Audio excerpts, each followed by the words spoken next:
Sinuspende ng COMELEC ang proklamasyon ng Duterte Youth at Bagong Henerasyon Party Lists dahil sa mga nakabingbing kaso sa COMELEC. May buwelta na riyan ang dalawang party lists. Narito ang report ni Mon Gualvez. Mabilis na puno ang Tent City na Manila Hotel para sa proklamasyon ng mga nanalong party list group. 63 ang kabuoang upuang pupunan ng mga party list sa House of Representatives para sa 20th Congress. Galing ito sa 54 na party list na nakakuha ng pinakamataas na boto. Sa party list po, ang inabot po na number of votes for the party list ay 41,950,292.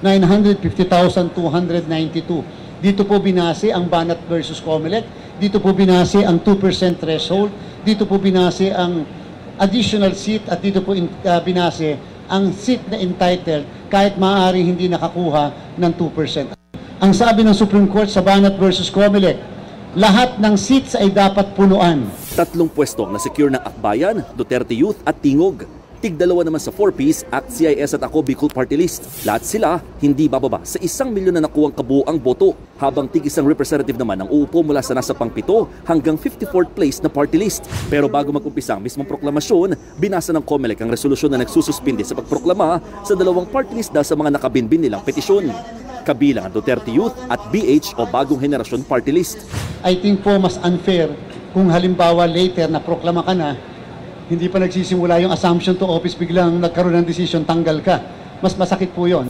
Ayon sa Duterte Youth, sinagot na raw nila ang lahat ng issue noon pang 2019. Pinayagan pa nga raw silang maupo ng 2019 at 2022 elections. Banta nila, kapag hindi sila pinaupo ng COMELEC, isisiwalat nila ang anilay mga kalukuhan sa Kongreso at COMELEC kung paano nagkakapera.